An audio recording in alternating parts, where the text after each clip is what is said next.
qu'il puisse se repentir vraiment et demander pardon à ces personnes. Je me suis senti tellement concerné que j'ai même, je peux dire, des frissons vraiment dans mon corps. Donc c'est ce que je retiens du premier message. Amen. Le premier message, parce que nous les fidèles d'aujourd'hui, nous les enfants spirituels d'aujourd'hui, nous parlons beaucoup vraiment de nos pères spirituels. De nos pères spirituels. Et par rapport au deuxième message, vraiment, les messages, lorsque Dieu envoie des messages, des témoignages, c'est pour qu'on puisse vraiment s'apprêter pour que pas que l'enlèvement nous surprenne. Moi ce matin, lorsqu'on a dit que qui est prêt, j'ai soulevé ma main. J'ai soulevé ma main parce que je sais que c'est comme ça Dieu m'a vu, il m'a appelé. Il a dit dans 1 Jacques 5, le verset 7, que c'est lui qui prend charge. Ce que je suis là, je soumets ça devant lui. Un jour même, j'ai dit à la soeur Jérima, j'ai dit que je suis passé, voici, j'ai fait baptiste. Voici ce que j'ai subi. Je suis venu dans cette église. Si je ne fais pas des efforts sur moi pour changer, pour qu'il y ait un changement et que certaines personnes disent que oui, là où il est allé, là, vraiment il fait des efforts, puis Dieu l'a délivré, je ne sais pas où je peux avoir ma délivrance. Parce que l'enlèvement sera une surprise. Chaque personne doit faire violence sur lui-même et exposer à Dieu chaque fois ses faiblesses pour que Dieu puisse le délivrer. Amen. Aujourd'hui, là, c'est vrai, il aura des martyrs. Qu'on fasse la volonté à 100%, il aura des martyrs. Amen. Parce qu'il y a des gens dans l'église qui traînent toujours les balles. Mais ces personnes ont besoin d'être sauvées, qui cherchent Dieu selon leur capacité. Mais je ne souhaite pas que cette personne-là soit moi, soit mon frère en Christ, soit ma soeur en Christ, pour vivre vraiment les événements des martyrs, la grande tribulation. Je ne souhaite pas. Et par rapport au troisième message, c'est vrai, il y a des œuvres de la chair et il y a des œuvres qui viennent des démons. Il y a des œuvres qui viennent des démons. Moi, je l'ai dit ici, lorsque je traversais ces temps d'impudicité, je gênais, je pleurais. Mais moi-même, je suis allé dire à Dieu que Seigneur, si cela arrive, j'ai jeûné, j'ai dit Seigneur, si cela arrive, que je tombe dans le péché, Seigneur, vaut mieux m'enlever sur la terre, il faut me tuer. J'ai jeûné comme ça, mais au fur et à mesure que les choses se passaient, j'étais toujours attiré, je ne savais même pas ce qui m'arrivait. Je connaissais le danger le danger vraiment qui m'attendait derrière ces péchés. Mais c'est comme si j'étais attaché, que je n'avais même pas la capacité. Je n'avais pas la capacité. Donc, il y a des choses qui viennent de la chair et qui viennent vraiment des démons.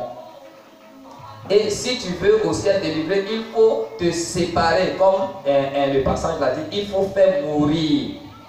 Le fait de mourir doit commencer par toi. Si tu connais ton état faible, tu dois te détacher de ce qui peut t'emmener à pouvoir retourner à tes vomissures. C'est en cela qu'on fait mourir et au fur et à mesure aussi tu peux recevoir ta délivrance, que tous les démons qui sont derrière ça peuvent partir. Mais si tu embellis ça, si tu caches ça, si tu aimes ça dans ton cœur, il sera difficile pour toi de recevoir la délivrance. Donc c'est ce que je retiens de toi. On acclame le Seigneur Jésus-Christ. Voilà, j'attends si quelqu'un a un petit micro. Oui, la sœur Noblesse Espérance va lui donner. Voilà, elle va nous dire ce qui l'a beaucoup marqué, elle aussi. Voilà, ce qu'elle a retenu, ce qui l'a beaucoup touché. Voilà. Voilà. Qu'est-ce que tu as retenu? Qu'est-ce qui t'a beaucoup touché? Voilà. Voilà.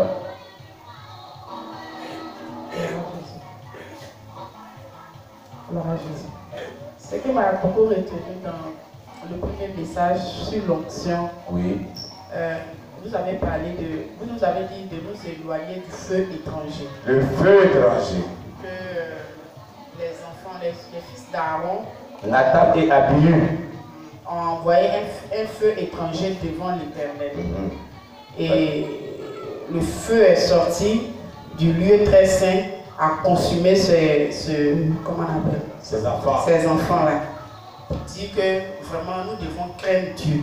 Amen. Et vous avez même ajouté que quand il y a l'appel sur ta vie, quand tu as appelé, il y a toujours une onction qui a été posée sur toi. C'est ça. Mais une personne qui est consacrée doit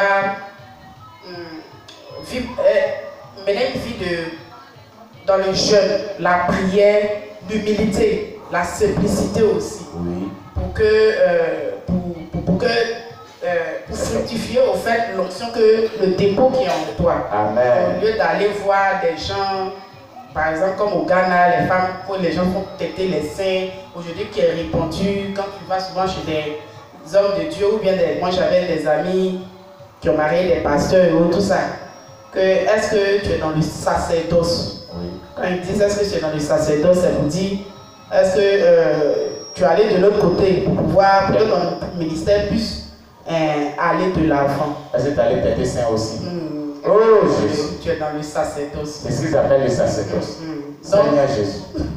Donc ça m'a touché. Et ce qui m'a le plus touché, c'est qu'en tant qu'enfant de Dieu, quand il y a le sceau de Dieu sur ta vie, il faut te consacrer. Il faut être quelqu'un qui jeûne beaucoup, qui prie beaucoup, pour chercher vraiment la face de Dieu, pour avancer dans le ministère. Amen. Il y a le cas aussi du non-respect des oints de l'Éternel qui m'a aussi touché. Parce qu'il faut reconnaître aussi que dans le corps pastoral, beaucoup sont difficiles à vivre, franchement. Beaucoup sont difficiles à vivre. Et nous autres qui sommes beaucoup impulsifs, des caractères un peu colériques, c'est vraiment compliqué. C'est vraiment compliqué. Je prends un cas une fois où vraiment... Au fait, moi-même dans ma nature, je n'aime pas l'injustice. Quand il y a injustice là, je sors de moi en tout cas. Donc, pour pouvoir étouffer, pour éviter que colère la monte là, je disais pardonner, laissons tomber. Oui. Mais comme ils m'ont poussé à prier, bon, est-ce que je suis obligé de rester dans votre église même? L'église n'a pas forcé. Tu es obligé parce que tu es dans la maison de Dieu. Non, il a dit bon, je m'en vais. Et moi, pour mes choses, je suis parti. Donc, vraiment, je me sentais concernée aussi lorsqu'on a parlé de ça. Que vraiment, quand Dieu établit son enfant, il y a une certaine dimension qu'il a mis sur son serviteur. Donc, quel que soit son caractère, quel que soit ce qu'il fait, nous devons les respecter. Amen. Dieu sait pourquoi. Donc, du coup, je me suis sentie concernée. Je dis, Seigneur, pardonne-moi. Et puis, enlève ce caractère trop impulsif là en moi. Je ne peux pas répondre à tout. Parce que je vais aller au ciel. Amen. Voilà. Donc, ça m'a beaucoup touché. Voilà, Jésus. Concernant l'enlèvement,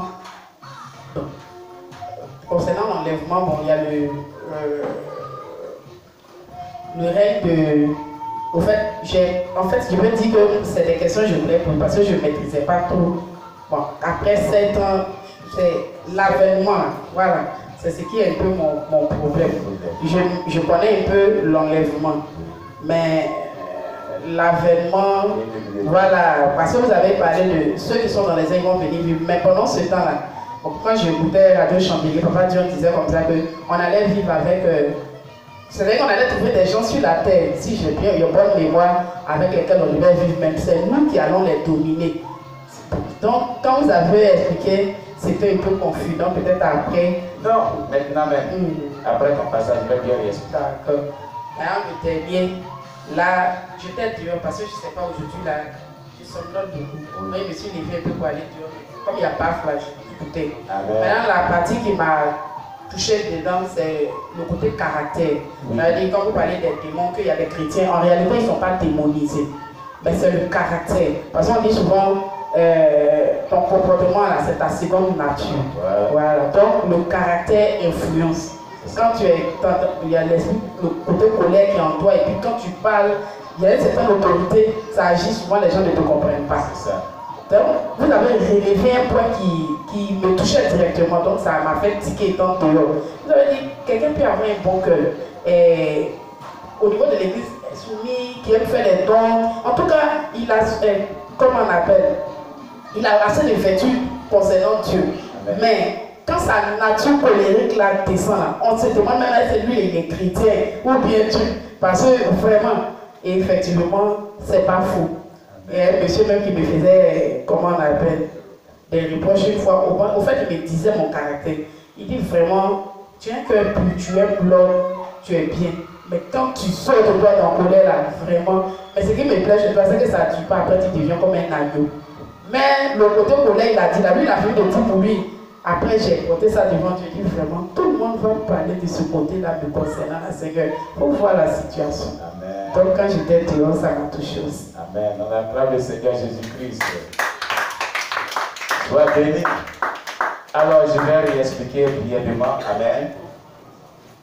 Il est dit dans la Bible que Jésus va révéler, n'est-ce pas, au son de la première trompette, ceux qui sont agréables à Dieu seront enlevés. Ils iront. Et il aura, ce sont les gens qui veulent parler. Oui. Oui.